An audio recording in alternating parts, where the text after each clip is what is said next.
Anti-Defamation League is hosting a summit in New York City this morning with leaders in business and other sectors focusing on addressing rising anti-Semitism in the United States. For more on all this, I want to welcome Anti-Defamation League CEO and National Director Jonathan Greenblatt. Jonathan, it's great to see you. Tell us about the impetus for what this summit is, what it's about, and what you're trying to do here. Well, when we started this conference, it's called Never Is Now. Back in 2016, we had maybe 400 plus people who came together at the Grand Hyatt here in New York to have a venue to talk about the rise of anti-Semitism we were seeing then. In the ensuing years, Andrew, it's become an onslaught. And now today, this conference Never Is Now, we have almost 4,000 people gathering at the Javits Center to talk about this tsunami of hate. And what's interesting is its diversity. We have Republicans and Democrats, Orthodox Jews and Reform Jews, business people and community activists, all attending workshops and panels. We have over 100 speakers, all focusing on how do we get through this moment? How do we address this rising tide of hate that affects everyone?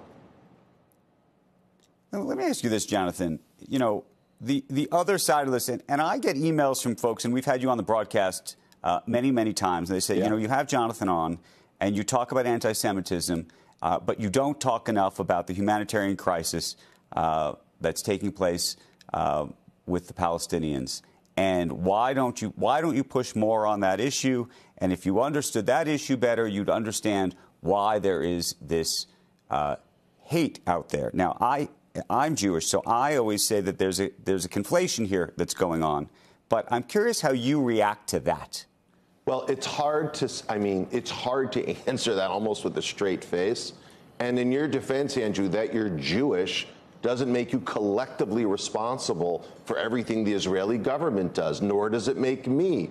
I mean, can you imagine if during the rise of Asian hate back in 2020, when Asian Americans were being assaulted in the street, if someone wrote to you and said, why aren't you covering what's happening to the Uyghur people in Xinjiang?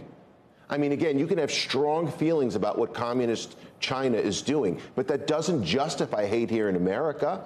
You can have strong feelings about what the Israeli government is doing, but does that justify vandalizing a synagogue, spitting on college students because they happen to be Jewish? I mean, are people that morally depraved that they lack the kind of clarity and common sense to realize holding American Jews responsible for things you don't like around the world is textbook anti-Semitism? It's bigotry, plain and simple.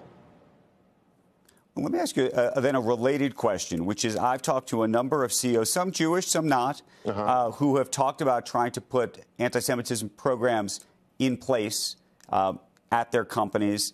And some of them say they are fearful of doing so. I don't know if you've heard something like this before privately, where people say, look, you know, if we can do it, but we have to do it in a very particular way, and we can't push it too far. If we push it too far, we're going to have people who are going to come out again on this other side, this two sides issue, and say, well, this is unfair that you're not speaking enough about, again, these other humanitarian issues. There's fears that consumers are going to come after them. It's fascinating to hear the sort of private back and forth. You can't be afraid of the bigots and the bullies. I mean, we learned this in kindergarten, and it still applies today. If your company is looking at fighting all forms of hate, racism or homophobia, and you don't address anti-Semitism, when Jews are the most targeted religious minority, I would ask you what you're thinking. But even more importantly, when you make these decisions, and, you know, to reference those pathetic university presidents, you say, well, they're context dependent.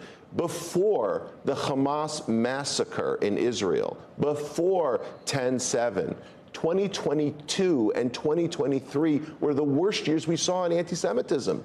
Look, and it may come from the anti-Zionist left, it may come from the white supremacist right, but it's never okay. So to those CEOs who say to me, can we really take this on?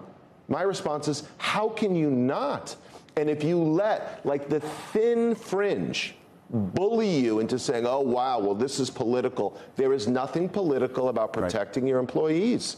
Period. But you've had those conversations. So what? But just tell us about the conversation. I'm curious what you've heard from CEOs who either push back on you or say, you know what, Jonathan, I'd love to try to do something, but they sort of then are a little wishy-washy about what they're doing.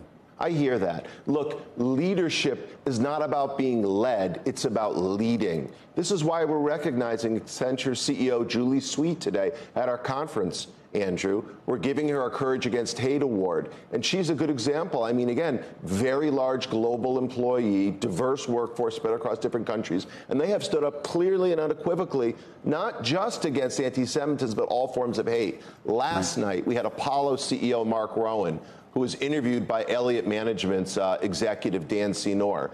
And Mark talked about moral clarity. So when I get asked by a CEO, how do I handle this? I talk about people like Julie Sweet or Albert Bourla or Mark Rowan, and I remind them that the path to doing the right thing, it might not be easy, but being a CEO isn't easy.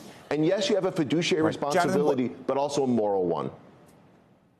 We're going to hear from the president this evening, who I believe is going to speak about what's happening in the Middle East and specifically in Israel and what's happening with the Palestinians. What do you want to hear? Or by me even asking you that question, is that a conflation of the issue that you're trying to work on? Well, look, it is hard to ignore the humanitarian catastrophe in Gaza. And so, yeah, I'm focused every single day in fighting hate for the Jewish community, fighting hate against the black community. This is my focus. But I get why you would ask me that question. I mean, it is the State of the Union. So what do I want to hear from the president? Number one, I want to hear moral clarity about the butchers and barbarians from Hamas. So many other world leaders haven't shown what Joe Biden has. And then number two, I want him to recognize the humanitarian disaster happening there. But let's not lose the fact, Andrew, that while every innocent life needs to be mourned, we also need to understand why is it happening. And if Hamas released the hostages today, it would be over before you know it.